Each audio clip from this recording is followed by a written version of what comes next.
आज ईवीएम से चोरी हो क्या बात है? हमें अभी यहाँ से निकाल करके ले जाया जा रहा है।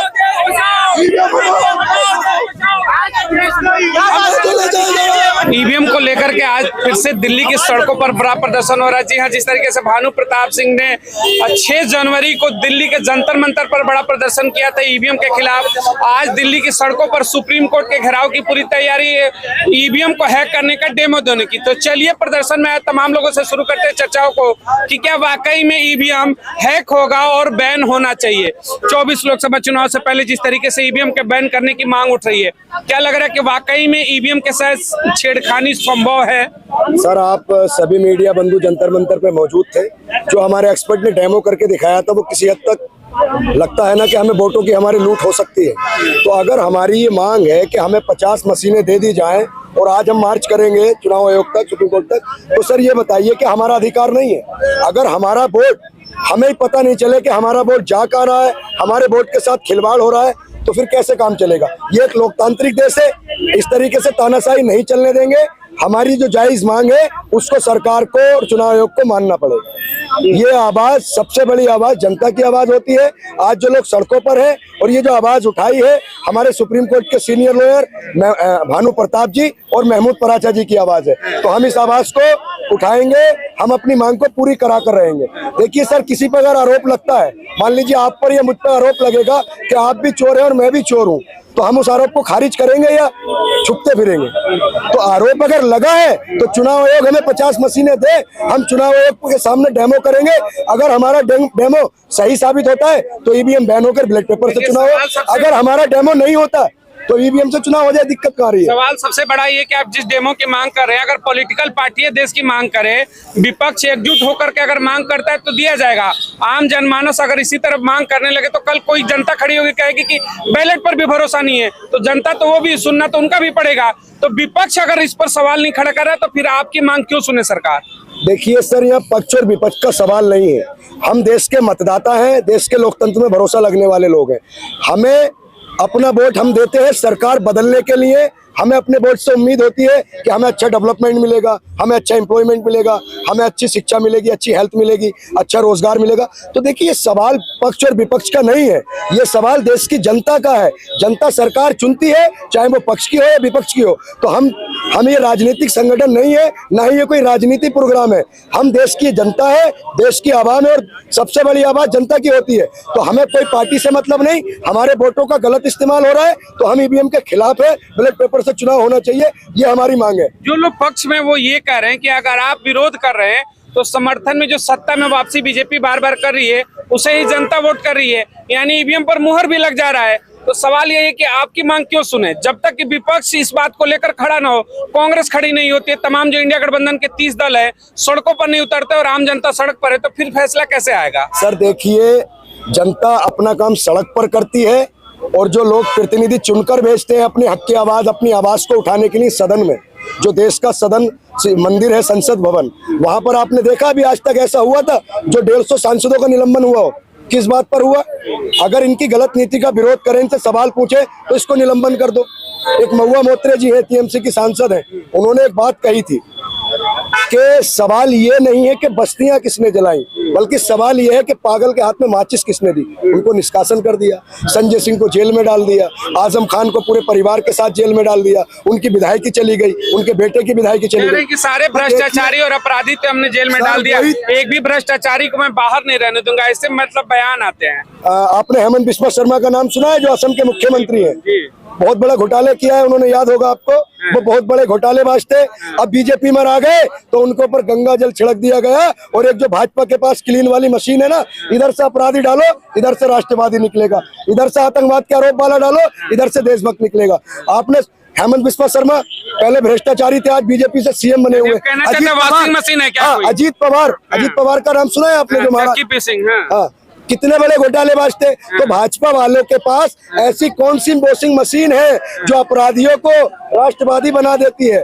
आजकल भाजपा की और लोगों की एक मेंटलिटी बन गई है, जो भाजपा के साथ जुड़ा है वो देशभक्त है, चाहे वो बलात्कारी हो, चाहे वो दंगाई हो, चाहे वो घोटालेबाज हो, चाहे वो कितना भी बड़ा अपराधी क्यों ना जो हो। मोदी भक्त है, समर्थक है, कहते हैं कि मोदी का एक करिश्मा है, मोदी का व्यक्तित्व तो ऐसा है कि भ्रष्टाचारी भी उनके पार्टी में आकर सीधा हो जाता है, और कहते हैं कि एक भी भ्रष्टाचारी को बाहर नहीं छोड़ूंगा, सब जेल जाएंगे।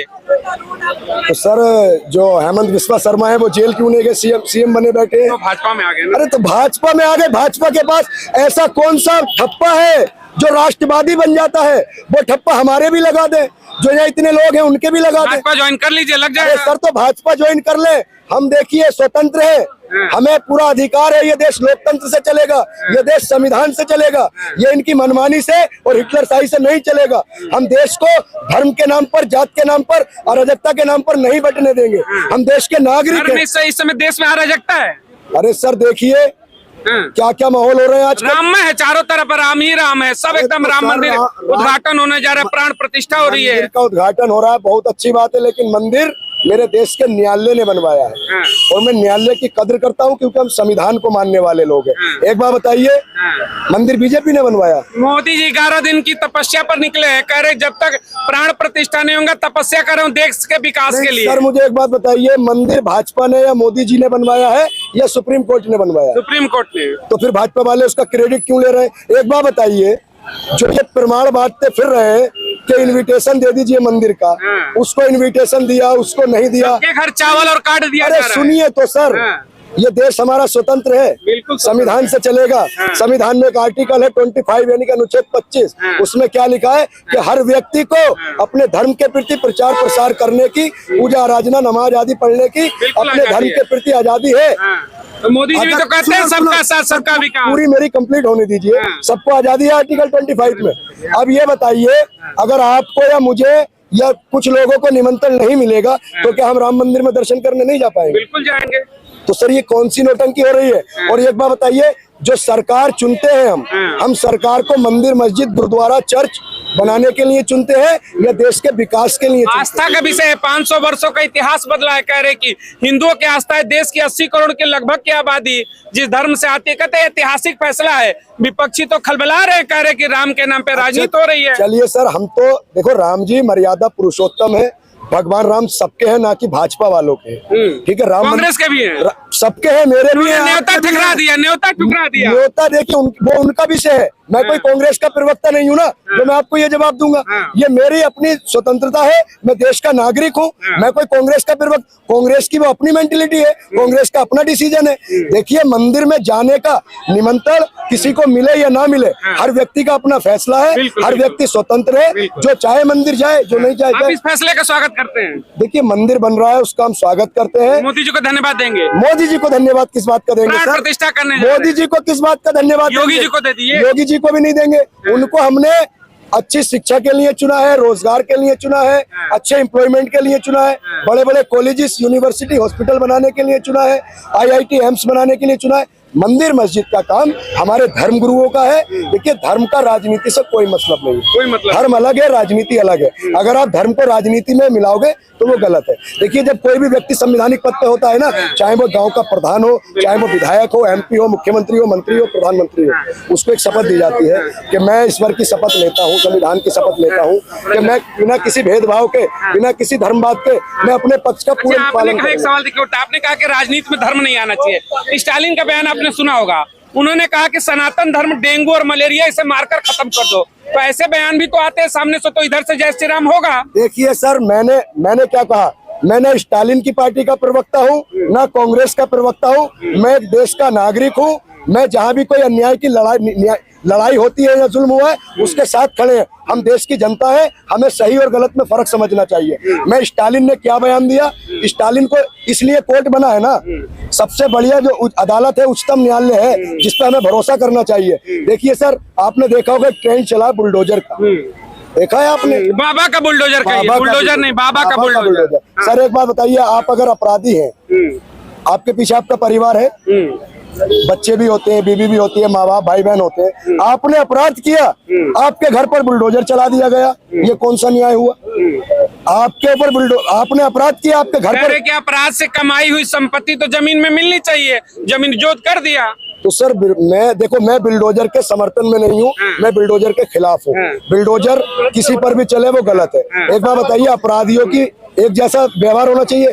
BHU में जो हुआ, जो तीनों बीजेपी IT सेल के, हालांकि मैं बिल्डोजर के समर्थन में नहीं हूँ, फिर उनके घर पे बिल्डोजर क्यों नहीं चला? यानी कि सिलेक्टेड बुलडोजर है।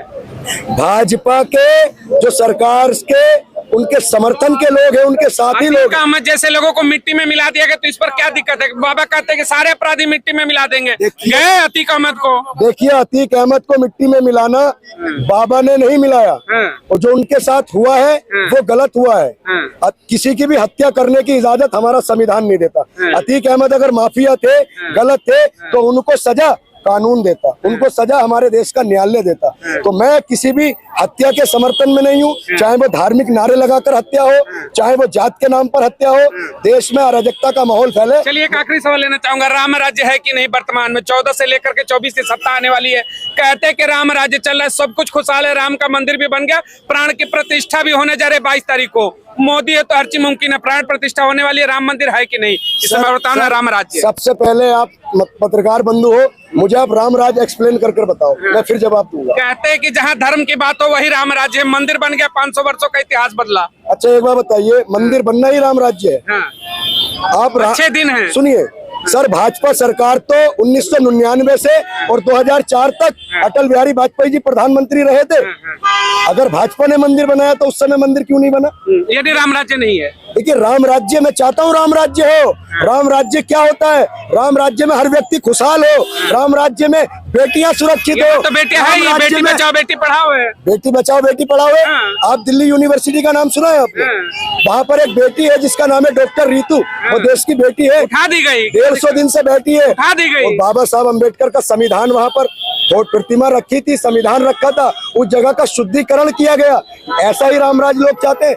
मैं चाहता हूँ रामराज हो, रामराज में हर व्यक्ति खुशहाल हो, बेटियां सुरक्षित हो, देश में चारों तरफ अमन और चैन हो, देश के अंदर खुशहाली हो, वो राम राज्य है।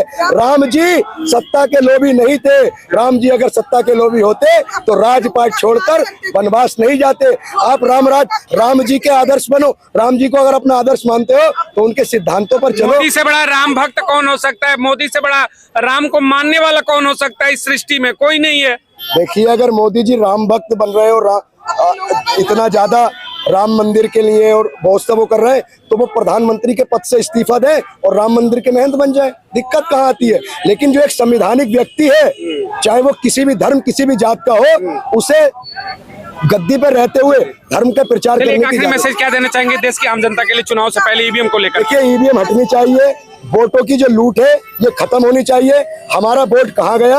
अगर मैं अपना वोट शिक्षा के लिए दे रहा हूँ तो मुझे पता है मेरा वोट शिक्षा के लिए गया। ईवीएम बैन होनी चाहिए, बैलेट पेपर से चुनाव होना चाहिए। ईवीएम हटाओ, देश बचाओ, ईवीएम हटाओ, संविधान बचाओ। चलिए बहुत बहुत धन्यवाद।